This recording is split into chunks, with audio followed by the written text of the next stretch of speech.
الحمد لله جالني بيقرا خيس الوفني هسوا راي يعرفوا لقي فتشان توري في شيخ جمالي في شيخ أستاذ سفيان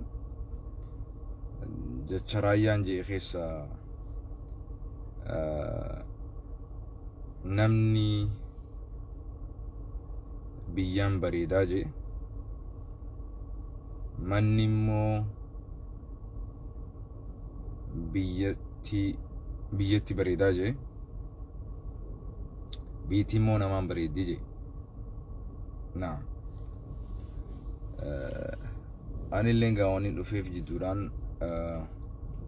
dhimma uummata keenya obboleeyyan keenya kan Saudi Arabiyaa jiraniif namni hedduun sagalee tahaa jechuu jira namu maashaallah rabbi irraa jaalatu ati sagalee tahaa jettu hoo maaltu sagalee tahuus dhoowwe ati illeen sagalee rabbi uumee si kanne qabdaati sagalee numa tahee sin jannaati illeen taakka taan immoo akkuma waliin beeynutti wanni guddaan godhamuu qabu yoo jiraate haqiiqatan warra mana hidhaa Suudii keessa jirus dubbisne live illee finne isin raggarsiisne nuti amma qabeenyaa miti maallaqallee dhabneetiin miti osoo tikeetaa bitadhaanuun jaani ofirraa bitnee xayyaara sayyaabannee galuu numa dandeenya rakkoo maallaqaatii miti rakkoo mootummaan Itoophiyaa ummata kanaaf geejjiba transportation takka xayyaara isaanii mijeesse haala mijeessuudha warri mootummaan Saaudiitis shurxaanis wani jechaa jiru mootummaa Itoophiyaati ijoolleen himachaa jirtu jarana mootummaa Itoophiyaa hagana garaa jabaatu arrabbi nan garsiisne mootummaan kun mootummaa summiidha mootummaa hamaadha giisnin jannu mootummaa fir'aunaa olitti hamaadha giisnin jannu maraataa nun jechaa turtan nu dhagiyaan turre this is systematically tooftaa kuni ummata keenya kan Oromoo ittiin adamsuu ittiin dhabamsiisuu ittiin kuni maal jettaniin duguggaa shanyii ummata Oromooti kana beeka irra guddina harka dhibbarraa harki 95 ilmaan Oromoo tan mana hidhaa keessatti dhumaa jirtu akka taate beetanii irra guddaan Oromoo bira dabartee harki dhibbarraa 95 ilmaan muslimaa akka taate beetanii harka dhibbarraa harki 95 Oromoo yoo taate harka dhibbarraa harki 85 muslima kan achi keessatti dhumaa jiru Saaudiin duraanuu nama muslimaa hin taane lakkoofsa hedduudhaanuu hin neeytu duraan durseetu namni Saudii dhaquudhaaf ka muslima hin taane takka kijibuu qaba ani muslimaa jedhee kijibee dhaquu qaba malee namni muslima hin taane Saudii ni hun dhaqu yoo karaa tooftaa adda addaatiin dhaqe malee kadhaqu yoo jiraate Itoophiyaa keessatti gizee dhageenyu namni amma umraa fi hajjii faan dhaqa jedhee duraati shahaadaa ni beetaa jaaniin akka dhageenyutti yoo taate umraa gizeen dhaqa shahaadaa godhi jaaniin bifa saniin faadhaa dhaqa jechuudha irra guddaan harka dhibbarraa harki 85 ijoollee muslimaati harki 95 ilmaan Oromooti kan dhumaa jiru miidiyaa afaan Amaaraa tokko dhimma Saudii dubbatu tokko naayimi an hin agarreega walaa Haaruun Tube jeen Haaruun Tubein ka muslimaati ka muslimaati Haaruun Tube isaa waa'ee dhimma ummata muslimaa Saudii keessatti midhamaa jiran ajjeefamaa jiran reefki isaanitti baa Haaruun Tube isaa fidee dubbatu naayimi TV muslimaati miti kun TV sabaa sablammootaati miti maaliif dhimmi ummata Saudii achirratti hin dubbatamne keessattuu afaan Amaaraatiin warri aangoo jiru afaan Oromoo silaanii hin dhageewume afaan Oromoo bitaa itti ta'ee jira afaan Amaaraatiin maaliif dhimma ummata Saudii kanarratti yoo jiraate dhiifama naa godha irraa hin deebi'a jecha kiyya irraa hin deebi'a yoo jiraate natti illee erganii maxxansa afaan Amaaraa ummanni qondaaltonni mootummaa Itoophiyaa ittiin dhageewu san malee afaan Oromoo akka waan hin dhageenye nan fakkaata ingiliffaa sin dhageennaaf fakkaata tokko sani mee bilaal tiyuub bilaali moo maal jettani hijraa tiyuub kan afaan amaaraa dubbatu tiifummaan islaamaa khaddamu ka afaan islaamaa dubbatu isa jira ka afaan amaaraatiin dubbatu maaliif sagalee hin taane qoy hugguunii fi zarinyinet namaan jettan kana isinii kanaaf zarinyinetiin hunjaan jechuu dhugaa ittiin na qirbaatti cabsina hammoo maallaqa guuraaf jee asiin rakkaa jiru tokko ilmaan oromooti gabbaatee suudii ummata hidhamaa jiruuf hin dubbattu miidiyaa khabiraa miidiyaan islaamaa kan afaan oromoo dubbatu dhimma kana dalagaa godhattanii maaliif hin dubbanne miidiyaan islaamaatiis yeroo biraa haajaa biraatiif yu gaangaab jechuu beetanii wal yaammatanii waliin dhufanii waan kanarraa dubbanna waan ummata lubbuun namaa biratti laayyuudhaa an akkamittiin hadiisa kee dhaggeeffadhasa lubbuun namaa gatii sibiran qabdu sit biratti gatiin qabdu akkamittiin gabbehee an hadiisa keetu dhaggeeffachuun naaf hin dhufoon dhugaan siima to the point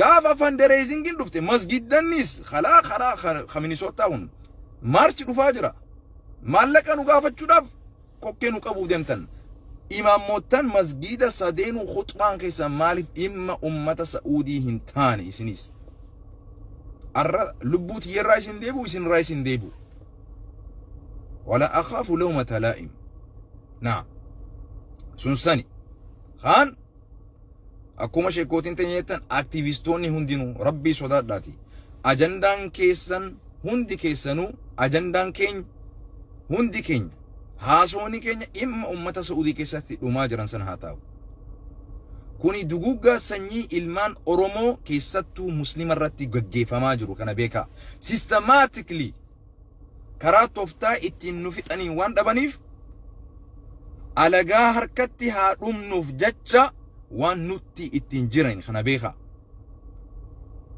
namtichi abiyyi jedhamu kun wallahi keessatti irra summi namaati joolleen mana Saa'udii Arabiyaa keessatti irra guddinaan osoo ilmaan nafxanyaa taate irraan tana ilmaan nafxanyaa osoo taate hagana takka turan si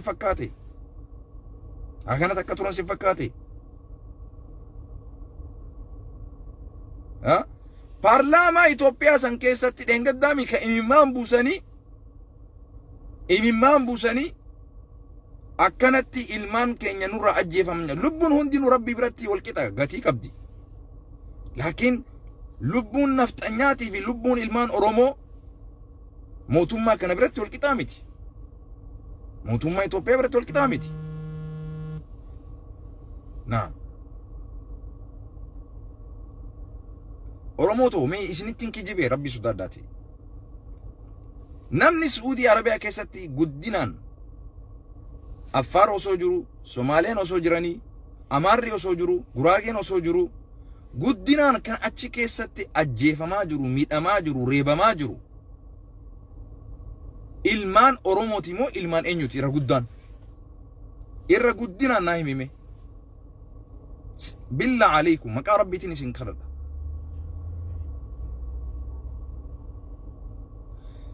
Oromoon qoftiin hidhaa hin jiru garuu wanni si gaafachaa jiru afaan Oromootiin irra deebi'ee irra guddinaan eenyutu biyya Saa'udii keessatti hidhamee hidhaadhaan ajjeefamaa reebamaa jira guddinaan yoo tanarratti illee waliif galuu hin dandeenye bahi as keessaa na jala bahi ijatiyya dura illee bahi I don't want to see you dhugaa jirtuuf illee yoo saalfatte nafxanyaa si bulcha moo nafxanyaa si jiraachisa Rabbi qofa sodaadhu namni irra guddinaan biyya Saa'udii san keessatti hidhamee ajjeefamaa jiru guddinaan lakkoosaan ilmaan Oromooti ilmaan Amaaraati moo ilmaan Somaaleeti moo ilmaan Tigreeti moo ilmaan Affaari moo ilmaan eenyuutiin sin jeebar Oromoodha dhugaa dubbadhu irra guddinaan Oromoodha miidiyaan sabaa sablammoota osoo arraan tana sabni isaanii guddinaan achi keessatti miidhamaa jiraate qaata wal jalaa hafarsee dubbate waan kana. Sunsani lammaffaa muslima ijoolleen tun irra guddinaan muslima. Dhimma ummata Saudi Arabiyaa kana nuti ummata muslimaa qofa dubbattuutu nurratti dirqama. Tokkummaan keenya yeroo akkanaati kan isin mirkanaa'u qabdu. Ummanni Oromoo lammiin Oromoo fi Oromiyaa kan kiristaanaa kan waaqeffataa dhagiyaa kan waaqeffataa kan kiristaanaa kan muslimaa dhimma kana waloodhaan akka dhimma keenya irraa dubbachuu qabna. Waloodhaan. Naam. Kanaafu jarana waan dubbannullee nu wallaalchistan waan dhiisnullee nu wallaalchistan. Namni Itoophiyaa jirtan Rabbiin irraa haa jaalatu sheekkoowwan keenya kan kaleessa gabbaatanii arraan tana gabbaatanii dubbatan Rabbi isin irraa haa jaalatu. Ammallee dhiibbaan kan godhamu qabu mootummaa Itoophiyaa irratti. Dhiibbaan kan godhamu qabu. Yoo isin du'a sodaattanii callistan duutii lakkuma isin sodaattanii teessan isinitti hammachaa deemu jirti. Kanaafu boru guyyaa Jum'aa kana masgiidan Itoophiyaa jirtan kan afaan Oromoo dubbattan hundinuu imaamoottan sheekootiin ulamaan dhimmi kun akka masjiidatti khutbaan biraa hin godhamin. Khutbaan miidhamtoota ummata Saa'uditti hidhamaa jiruurraa maaliif nuuf hin godhamne?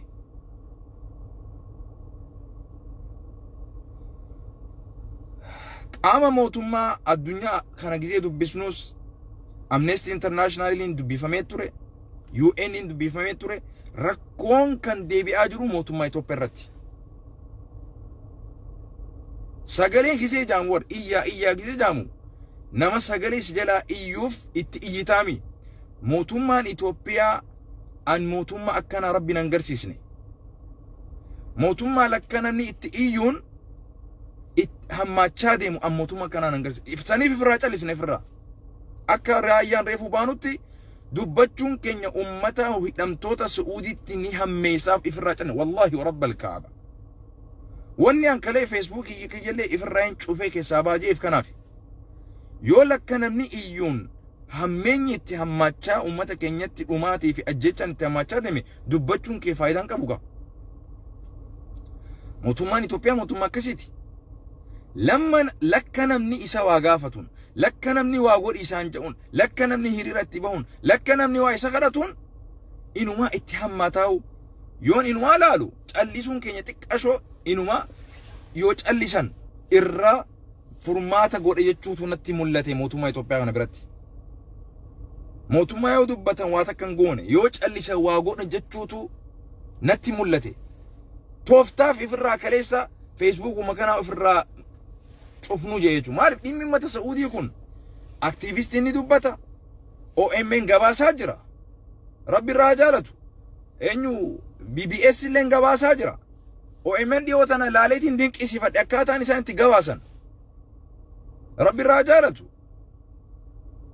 Ijoolleen OMN gubbaa daleedu ta keessattuu ta biyya Arabaa Misra jirtuu fi tan Keenyaa jirtu akka gaariitti gabaasaa jiran. Akka miidiyaa guddatti lallabu yoo taate lallabiinsin hafne. Amnesty International mootummaa Itoophiyaa dubbisee ture. Waa'ee dhukkubaa, waa'ee fayyaa, waa'ee kanaa sababataa jira. Mootummaan Itoophiyaa yeroo fedhe waan dhibbata akka himata.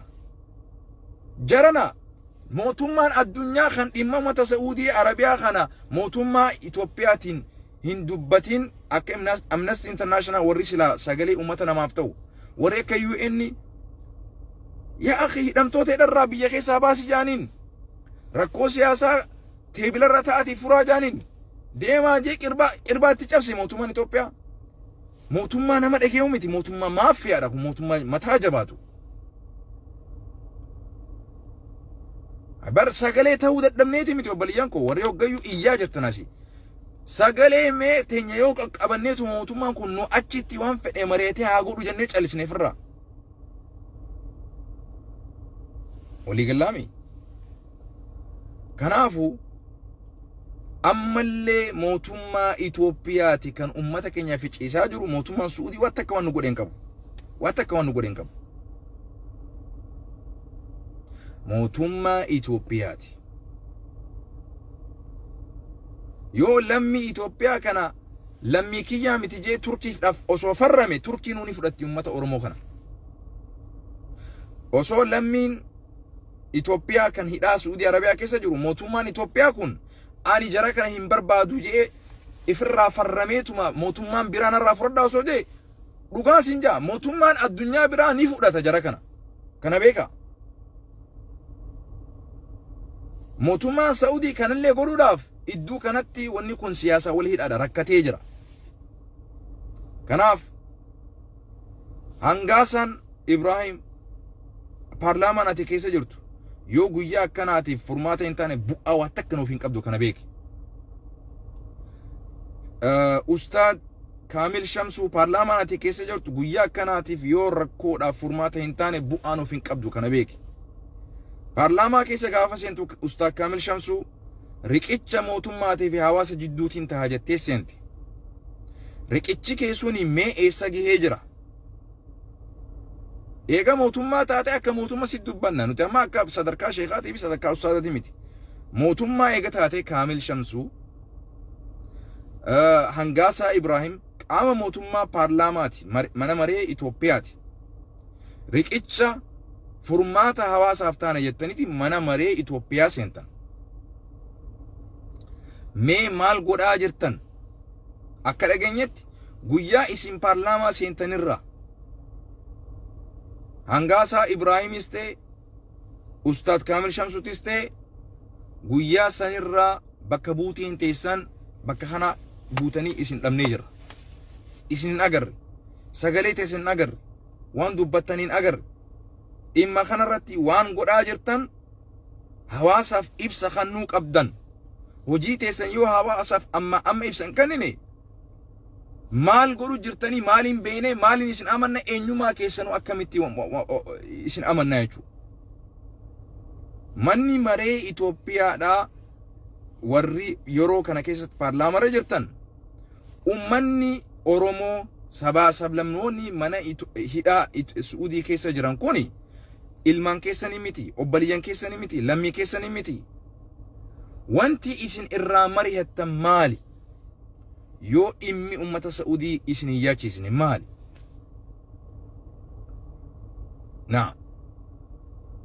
Kanaafuu isin mootummaan isinitti fayyadamutti jira malee mootummaa kana hawaasaan itti fayyadaa hin jirtan kana beekaa. Akka kaleessa jettanitti ala teenyee mootummaa kana laaloo osoo hin taane keessa seenneeti waa jijjiirraa jettan. Inumaa isin keessa seenu nutti hammeessee mootummaa kana keessaa baha. Ustaad Kaamil Shamsuu bakka takka teessee yoo jijjiiramaa fi bu'aa takka buusuu dadhabde mootummaa kanarraa baatee walabeef gootee akka dhuunfatti waa akka kalee hojjettu santutu irra sii caala. Amma hojjetteetis hojjechaa jirtu dubbachuu fi sidhamtee jirta. Akka feetetti illee mootummaa kana qeequllee hin dandeessu. Atuu mootummaa taatee jirta. Qaama furmaataa jennee si eegaa jirra jechuudha. Hangaasaa Ibrahim dhiisi duraanuu inni namni Hangaasaa Ibrahim hin beekne hin jirtan ni beektan duraanuu dhiisaa san hin dagatinaa. Naam achuman dagadhaa'u san. Ofiifuu yaa Rabbi yaa Hafi yaa Salaamitti jirta Hangaasaa. Rabbi siyaasatti harotumaa'u. Eedoota keetillee sirraa guuran jechuun dhagee Hangaasaa. ማል ጃማሪ ቤታ የፈሩት ይደርሳል የጠሩት ይወርሳል ጀቤታ ትላንትና ኸሊያካ አካ ጄነቲ ዱበቻ ቱርቴ አራንተና ኤዱሌ ስራፉ ደንጃና አንጋሳ ኢብራሂም አቱማፉ ያ ረቢ ትጅራ ያ ረቢ ያ ሐቢ ያ ሰላም ጀቹ ትጅራ ረቢ ሲያቲ ሶባ ዮ ዲረታ ታቴ ኡመተ ሱኡዲቲ ሚዳማ ጅሩ ሰገሌቴ kana kan jechuu barbaadu wanni guddaan ani isin jechuu barbaadu mootummaan Itoophiyaa Amerikaa sin dhaga'u, Awurooppaa sin dhaga'u. Addunyaa tana bakka lamatti adda qoodee jira. Lal Raashiyaa fi Chaayinaa fi Turkii fi Emirates mootummaa Itoophiyaa waliin jira. Biitii Westaniin akka jirtutti mootummaa Itoophiyaa irraa garaa murattee Allahumma arham jettee irra salaattee janaazaa gootee biraa galtee jirti. Mootummaan Ameerikaadhaa waan danda'u godhee jira. Nurraan eeggatinaa waan takka dhugaan isin hima. Mootummaan Itoophiyaa mootummaan Ameerikaa waan danda'u mootummaa Itoophiyaa tarkaanfii irra fudhatee jira. Gara diinagdeetiin. Yoo wanni takkittiin isin mootummaa Itoophiyaa Ameerikaa irraa eedan waraana isaa kaasee Itoophiyaa haa haleelu qofa yoo jettan malee wanni silaa hariiroo mootummaa Itoophiyaa waliin godhan muramee jira. Maaliif?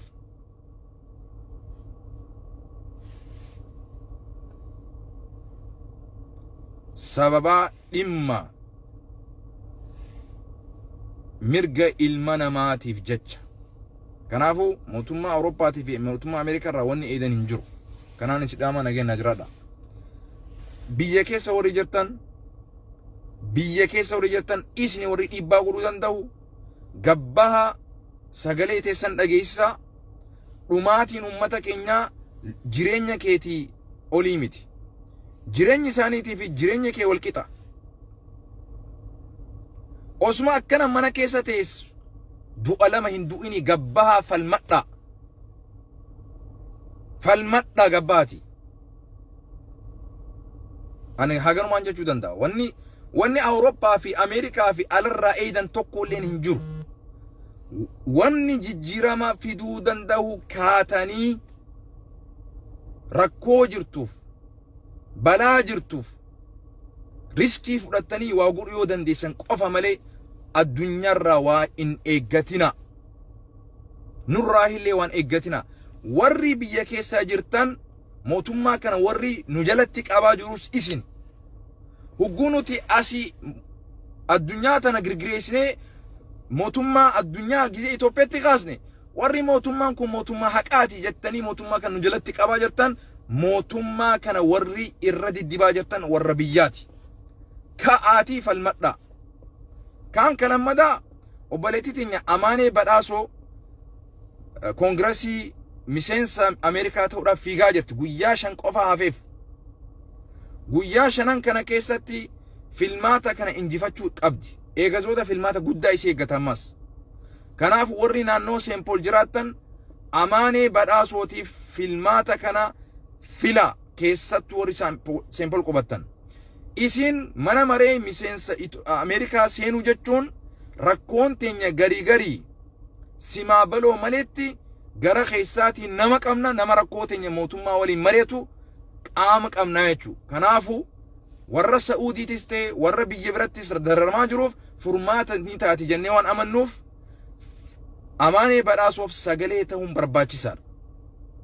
Haga dandeenyutti warri Seenpool qubattan guyyaa 5 qofaatunaaf arra darbaaf boru darbaaf please filmaanni kun filmaata xiqqeeti. Sadarkaa Ilhaan Umar jirtu sanitti fiigaa jirti. Ilhaan Umar yoo jiyo isii achi sadarkaa isa waliin geesse akka Afrikaatti bu'aa tokko nu buusan akka Oromootti bu'aa tokko illee nu buusti. Amaanee Badhaasee filmaata kana waan godhuu dandeessan godha hadaraa Rabbi. Dhageenyaa jiraadha. Kaan immoo sheekootiin teenya akka Sheek Amin Ibroo akka Sheek Jeelaan akka Sheek Haji Ibrahim sheekootiin gurguddoon akka Ahmadiin Jabal nurrallee isintu bu'aa qaba, nurrallee isintu sagalee qaba, nurrallee isintu biyyaaf faayidaa qaba. Waan dandeessanii mootummaa kana bifa dandeessaniin dubbisaa uummata keenya baraara. Salaamu alaykum wa rahmatullahi wa barakatuh.